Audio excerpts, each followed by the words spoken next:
attendez que je note bien la toute dernière préoccupation. La Poste doit être priorisée. La mise vraiment à flot de la Poste doit être priorisée. Okay. Bon, la première préoccupation est celle d'émise par un téléspectateur qui appelle de Yopougon. Oui, un partenariat CIE Poste pour permettre la distribution de courrier à domicile, puisque les factures CIE nous arrivent à domicile. Je dois dire là aussi que c'est prévu.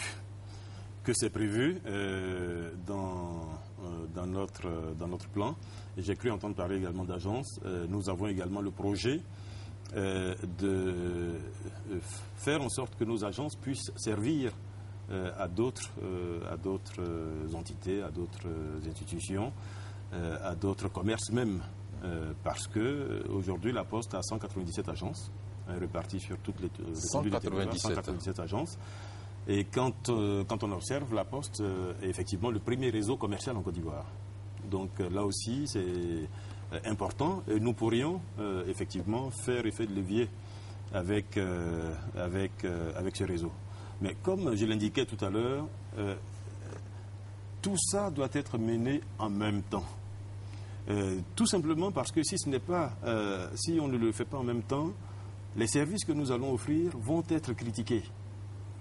Et parce qu'ils ne seront pas appréciés. Ils ne seront pas appréciés parce que la qualité ne sera pas bonne, parce que nous n'aurions pas encore agi sur les mentalités du personnel, parce que nous n'aurions pas encore le personnel que nous voulons, c'est-à-dire un personnel plus jeune, un personnel plus dynamique, un personnel mieux formé, etc., nous pouvons continuer à avoir des difficultés. Vous voyez, donc, encore une fois, l'exercice de la Poste, il faut savoir qu'il est parfaitement intégré, que nous l'avons fait, que nous avons un plan qui est crédible, un plan qui est aujourd'hui défendu au niveau du gouvernement, et que ce plan est tout à fait en mesure de redresser la Poste. D'accord. Donc, ce plan prévoit le partenariat Poste-CIE.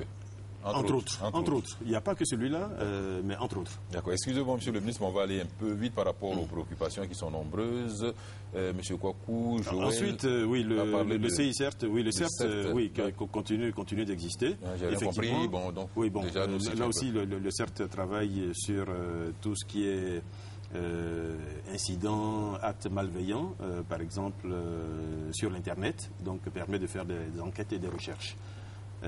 Donc un élément de lutte contre la cybercriminalité qui est logé, donc le CERT est logé à la TCI, et le CERT a une relation, même un contrat aujourd'hui, une collaboration étroite avec la direction en charge de l'informatique et des traces technologiques, qui est une des directions de la police. Donc au niveau du ministère de la Sécurité. Donc elle existe toujours, cette structure qui existe et qui travaille donc toutes ces deux structures en collaboration pour traquer tout ce qui est acte malveillant sur le réseau.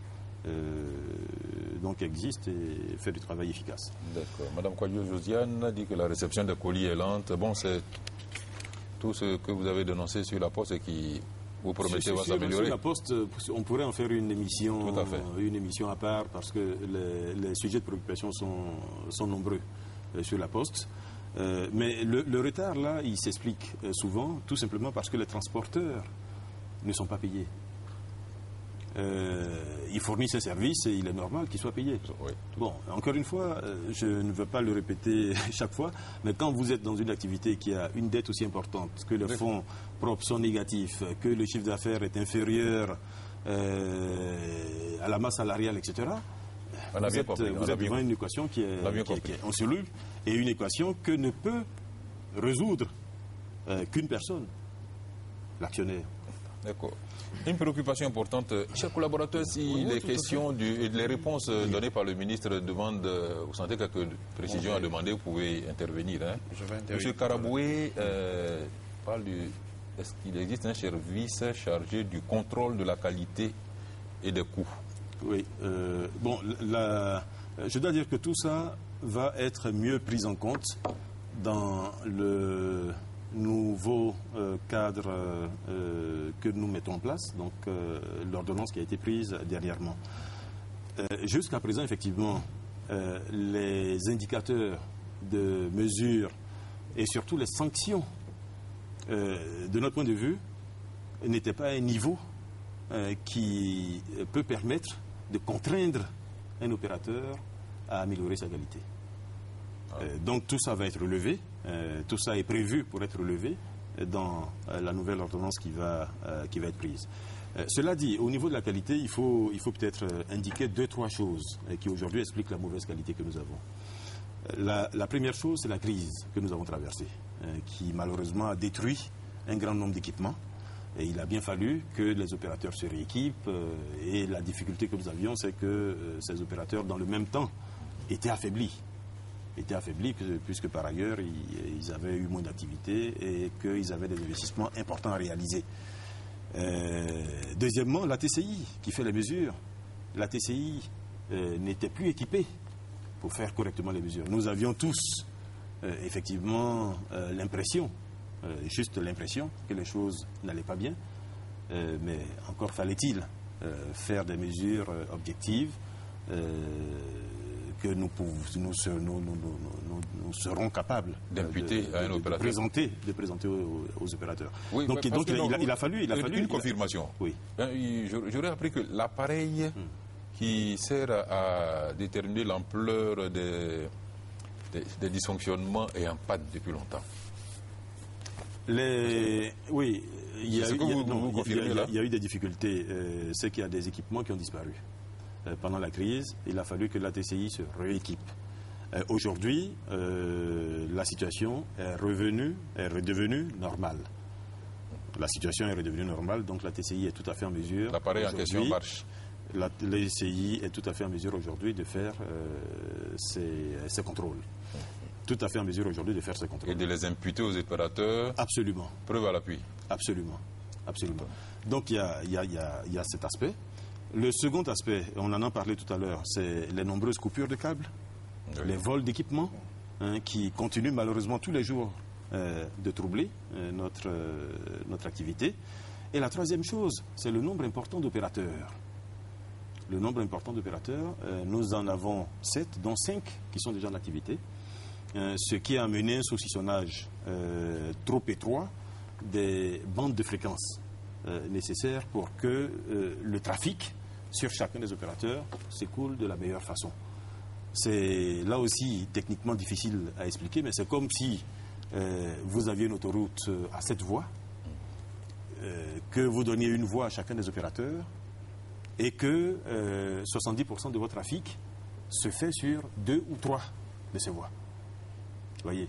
Donc il y a forcément congestion dans les bandes de fréquences des opérateurs qui sont aujourd'hui les plus importants, et malheureusement les autres, n'ayant pas réussi à équilibrer le nombre de clients, ont probablement de la disponibilité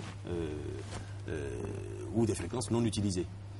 Bon, donc, mais encore une fois, ce fait, nous l'assumons, puisque c'est des décisions qui ont déjà été prises, et nous sommes aujourd'hui dans des projets qui vont consister à mettre de l'ordre. Autrement dit, chacun des opérateurs sera mis devant ses responsabilités, puisque chacun des opérateurs a un cahier des charges. Et là où l'opérateur ne sera pas en mesure de tenir les engagements qui sont prévus dans ce cahier des charges, il faudra que l'État, de façon souveraine, prenne des décisions. Et nous nous apprêtons à le faire, en particulier concernant les opérateurs qui ne sont pas lancés. Je constate que vous avez beaucoup de projets. Plusieurs fois, vous avez dit nous travaillons là-dessus, mais ça fait un an, hein? Ça fait